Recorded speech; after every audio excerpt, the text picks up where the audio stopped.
Hello students, welcome to all in new class. Dear student, in this class we will start the next topic satellite. आज हम लोग satellite के बारे में जानेंगे, तो चलिए स्टार्ट करते हैं। A satellite is a heavenly body that moves around a planet। तो सबसे पहला क्वेश्चन तो ये है कि ये सैटेलाइट है क्या। तो सैटेलाइट एक हीवेनली बॉडी है। हीवेनली बॉडी का क्या मतलब होता है? हीवेनली बॉडी का मतलब होता है ऐसे ऑब्जेक्ट्स जो हीवन का मतलब होता है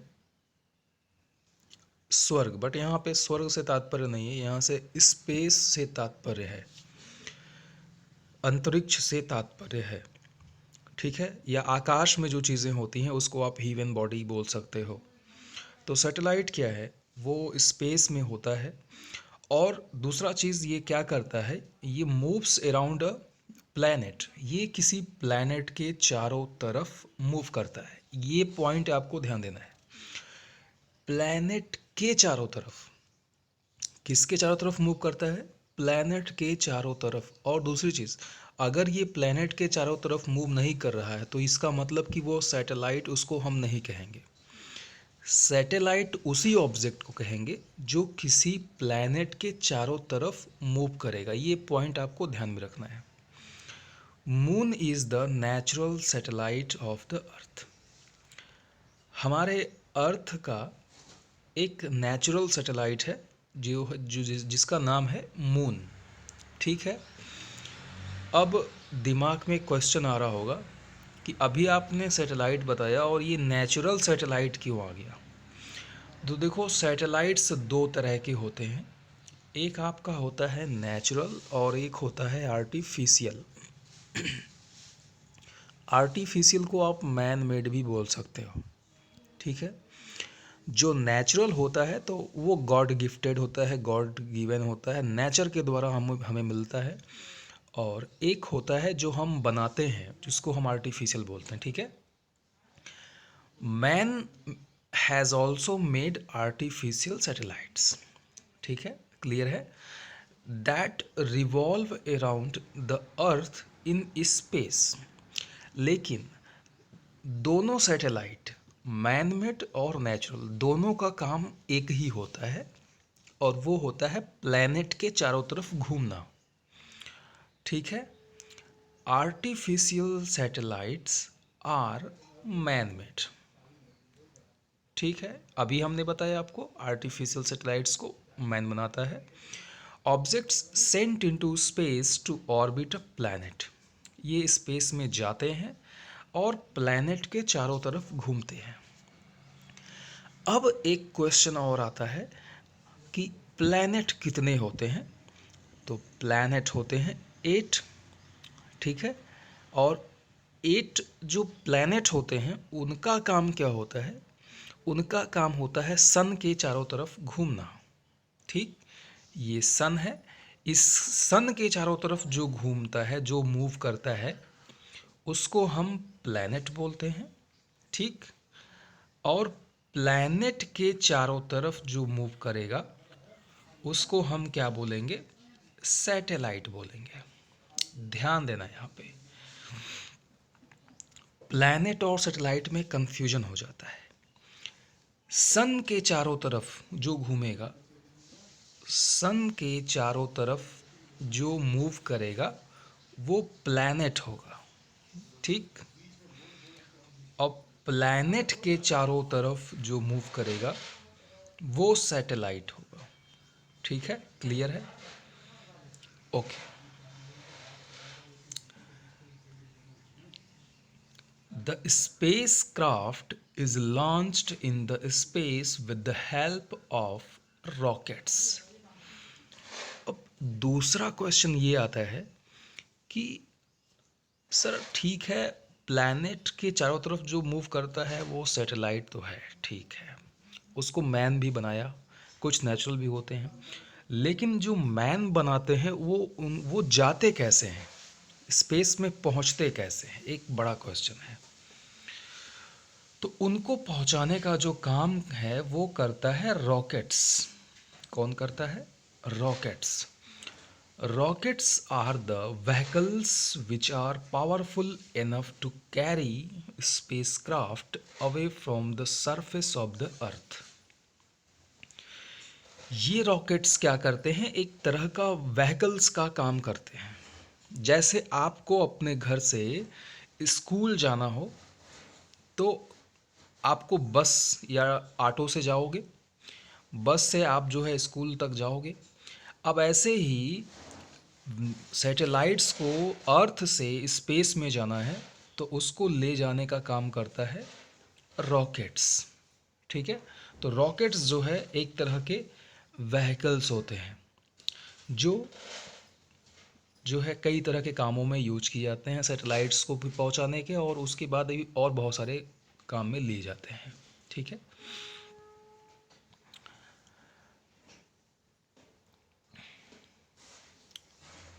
Saturn V is the largest rocket ever built। एक रॉकेट है जिसका नाम है सैटर्न विल। ठीक, it launched American spacecraft Apollo 11 to the moon on 20 July 1969। तो सैटेलाइट्स को लॉन्च करने के लिए एक सैटर्न वी नाम का रॉकेट बनाया गया, बड़ा रॉकेट बनाया गया। और इसको लॉन्च कहाँ से किया गया? It launched American spacecraft Apollo 11। America का एक स्पेसक्राफ्ट जिसका नाम था अपोलो 11, ठीक है, to the moon on 20 July 1969। तो अमेरिका का अपोलो 11 जो है वो मून पे जो है गया 20 जुलाई 1969 को। ठीक है, ये आपको याद रखना है। क्वेश्चन पूछ सकता है कि जो American spacecraft Apollo 11 was launched on which date, or you can say that, or any other question may be put up that who has launched the spacecraft Apollo 11 to the moon on July 20 July 1969? The answer will be America. Okay, the next Sputnik 2। तो Sputnik 2 ये जो है was the first spacecraft in which a living creature, a dog named Laika, was sent for the first time to the space। ठीक है, दूसरा question आपसे ये पूछा जा सकता है कि वो कौन सी सैटेलाइट है जिसमें कोई लिविंग ऑब्जेक्ट जो है स्पेसक्राफ्ट स्पेस में गया था। तो वो था आपका स्पुतनिक 2। ठीक है, ये फर्स्ट ऐसा स्पेसक्राफ्ट था जिसमें कोई लिविंग क्रिएचर, कोई जीव जो है गया था और उस जीव का नाम था Laika, that was a dog. ठीक है, next, artificial satellites are sent to space for performing different tasks.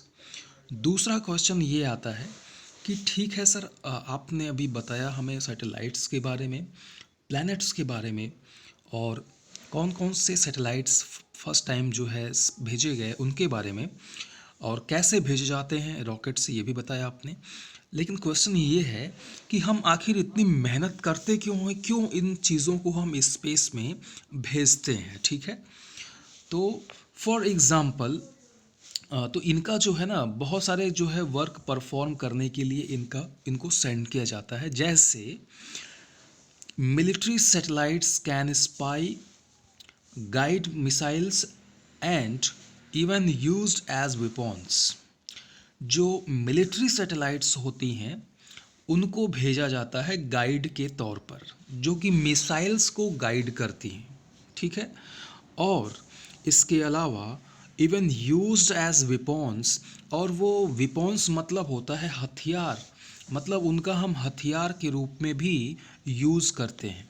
ठीक है, मतलब कुछ सैटेलाइट्स तो मिलिट्री बेस्ड होती हैं। मिलिट्री बेस्ड का मतलब ये होता है कि हमें मिसाइल जब हम यहाँ से लॉन्च करते हैं, मिसाइल से जब हम अटैक करते हैं, तो उन मिसाइल्स की जो कंट्रोलिंग होती है वो आपकी सैटेलाइट के माध्यम से ही होती है, और वही सैटेलाइट उन मिसाइल्स को गाइड करती हैं कि आपको कहाँ पे किस तरह से अटैक करना है। ठीक है, तो पहला काम तो ये हो गया।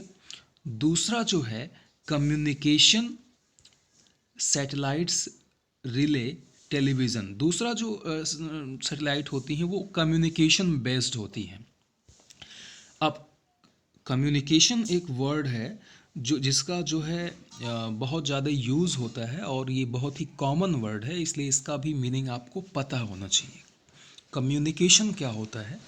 कम्युनिकेशन का मतलब होता है संपर्क बनाना, एक दूसरे से संपर्क बनाना। अब संपर्क आप कैसे बनाओगे? पहला क्वेश्चन तो यही है। संपर्क बनाओगे, उसके लिए संपर्क बनाने के लिए आपको बात करना पड़ेगा। ठीक है, अब सामने अगर कोई है तो आप बात कर लोगे, लेकिन अगर मान लो कि कोई दूर है, कोई हम दूसरे शहर में हैं, वो दूसरे शहर में है, तो कैसे संपर्क बनाओगे? तो उसको उससे संपर्क बनाने के लिए हमें कुछ डिवाइसेस जैसे सेलफोन, लैंडलाइंस की ज़रूरत पड़ती है। बट इन सभी चीज़ों की जो कंट्रोलिंग होती है, सेट आपकी टेलीफोन हो गया, सेलफोन हो गया, लैंडलाइंस हो गए, इनकी भी कंट्रोलिंग जो है कौन करता है? सैटेलाइट्स करते हैं। ठीक है, तो ये होता है आपका जो है कम्युनिकेशन बनाने के लिए जो सैटेलाइट्स यूज़ की जाती हैं, और इनसे ही हम रेडियो, टेलीफोन, ट्रांसमिशन और टेलीविज़न्स, इन सभी चीज़ों को हम कंट्रोल करते हैं। ठीक है, एक होती है वेदर सैटेलाइट्स। वेदर का मतलब होता है मौसम। ये सैटेलाइट्स, अब इनका नाम ही है वेदर, तो आप समझ गए हो कि मौसम से संबंधित जो चीज़ें हैं, जैसे मौसम के बारे में जानकारी। ठीक है, with weather forecasting and also given warning about cyclones. अब वेदर से संबंधित जानकारियाँ कि बारिश कब होने वाली है, बाढ़ आने वाली है, या फिर जो है साइक्लोन्स आने वाले हैं। ठीक है, साइक्लोन मतलब समुद्री तूफान होते हैं। ठीक है, या जो है भूकंप आने वाला है, या जो है कुछ ऐसी घटनाएं होने वाली हैं, उनकी जानकारी हमें पहले से मिल जाती है। ठीक है, और जिससे हम किसानों को, फार्मर्स को जो है सचेत कर देते हैं कि भाई इस बार बारिश बहुत ज़्यादा होगी या बारिश कम होगी, आप थोड़ा सा ध्यान दें। ठीक है, तो इन सभी जानकारियों के लिए हम वेदर सैटेलाइट्स को लॉन्च करते हैं। नेक्स्ट आपका आता है scientific satellites, carry out studies of the earth and it's environment. ये क्या करते हैं? अब इनका यूज जो साइंटिस्ट होते हैं वो करते हैं। अब साइंटिस्ट को जानते हो आप कि साइंटिस्ट जो है बड़े खोजी होते हैं, कुछ ना कुछ खोजते रहते हैं, हमेशा रिसर्च करते रहते हैं। ठीक है, अर्थ कैसी है, अर्थ के अंदर क्या है, ठीक है, माउंटेन्स कहाँ पे हैं, किस तरह के माउंटेन्स हैं, उसके उसके उसके अंदर कौन कौन से मिनरल्स मिल सकते हैं, इन सभी चीज़ों के बारे में वो रिसर्च करते हैं। तो इन सभी चीज़ों की जानकारी के लिए एक अलग तरह की सैटेलाइट्स लॉन्च की जाती है, जिसको हम साइंटिफिक सैटेलाइट्स बोल सकते हैं, जिसका यूज साइंटिस्ट ज़्यादातर करते हैं। ठीक है, India has also launched many satellites into the space. ठीक है, अब दिमाग में क्वेश्चन आ रहा होगा कि इंडिया ने कौन से सैटेलाइट्स को लॉन्च किया, हमारे कंट्री ने? तो इंडिया ने भी बहुत से जो है आपके सैटेलाइट्स को स्पेस में लॉन्च किया हुआ है। ठीक है, अब इंडिया का पहला सैटेलाइट्स क्या था? It's first satellites Aryabhata was launched in 1975। India का जो पहला सैटेलाइट्स था उसका नाम था आर्यभट्ट, और वो लॉन्च किया गया था कब? 1975 में। ठीक है, since then satellites of many types including Bhaskara, Rohini, INSAT 1, A, INSAT 1B, INSAT 1C and others have been launched. तो सबसे पहला जो लॉन्च किया गया वो था आपका आर्यभट्ट, उसके बाद भास्कर, फिर रोहिणी, फिर INSAT 1A, INSAT 1B, INSAT 1C। ठीक, इसके बाद बहुत सारे सैटेलाइट्स को लॉन्च करने का एक सिलसिला एक जो है चलता गया। ठीक है, और ऑन फरवरी 2017 को Indian Space Research Organisation ISRO launched 104 satellites in a single rocket PSLV-C-37 and create a history। अब एक क्वेश्चन और दिमाग में आया कि ये इसरो क्या है, ISRO क्या है। इसरो जो है हमारे कंट्री, हमारे इंडिया की एक ऑर्गेनाइजेशन है। ये कैसी ऑर्गेनाइजेशन है? ये ऑर्गेनाइजेशन है आपकी जो है स्पेस, इसका पूरा नाम है Indian Space Research Organisation. Indian से समझ में आ रहा है अपना देश का नाम है, स्पेस से भी मतलब है अंतरिक्ष से, रिसर्च का मतलब है खोजबीन करना, मतलब स्पेस अंतरिक्ष में खोजबीन करने वाली एक संस्था है जिसका नाम है इसरो। और ये संस्था कहाँ की है? इंडिया की। इसने एक हिस्ट्री बनाया, इतिहास बना दिया इसने। सोचो हम लोग कितना आगे हो गए अभी। क्या किया इसने 104 सैटेलाइट्स को, कितने सैटेलाइट्स को? 104 सैटेलाइट्स को एक बार में सिंगल रॉकेट से इसने जो है लॉन्च कर दिया स्पेस में। ठीक है, और उस रॉकेट का क्या नाम है? उसका नाम है PSLV-C-37। ठीक है, अब यहाँ पे एक कन्फ्यूज़न क्रिएट होगा आपके दिमाग में कि PSLV-C-37 रॉकेट है या सैटेलाइट है। तो ये आपका रॉकेट है। क्या है ये रॉकेट है। इसका काम होता है सिर्फ सैटेलाइट्स को ले जाना। ठीक है, इसकी इम्पोर्टेंस होती है, इसलिए इसको यहाँ पे नाम यहाँ पे इसका दिया गया। ठीक है, तो अब यहाँ पे कुछ जीके के क्वेश्चंस बन जाते हैं आपके सामने। पहला जीके का क्वेश्चन यहाँ से बनता है कि ये हम इसकी बात कर लें, बॉक्स में दिया हुआ है, the space craft Chandrayaan-1, India's first unmanned moon mission, has completed most of the objectives of our historical moon mission। तो इंडिया का जो पहला मून मिशन था, मतलब इंडिया, हम लोगों ने, हमारे देश ने जो है मून पर एक मिशन भेजा। ठीक है, एक सैटेलाइट लॉन्च किया जिसका नाम क्या था? Chandrayaan-1।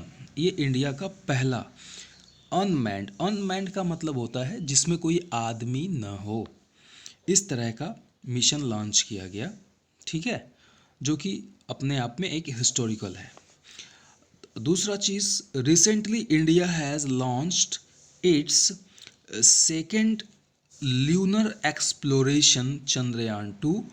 Almost 95% of the mission is complete and it would continue contributing to lunar studies despite its lander Vikram mission, the primary landing site। अभी इंडिया ने जो है Chandrayaan-2 लॉन्च किया था। ठीक है, और 95% of the mission is accomplished, मतलब इसका 95% जो वर्क है वो कंप्लीट हो गया है। ठीक है, और 5% जो बचा है वो भी आपका नेक्स्ट टाइम इसको हम लोग कंप्लीट कर लेंगे। ठीक है, और इसमें हुआ क्या कि इसमें इसका एक भाग था जिसका नाम था लैंडर विक्रम। ये लैंडर विक्रम जो है ये क्या करता कि ये जो है वहाँ पे उतर के कुछ खोजबीन करता। ठीक है, लेकिन हुआ क्या कि ये थोड़ा सा ये जा कर के वहाँ पे कहीं मिस हो गया।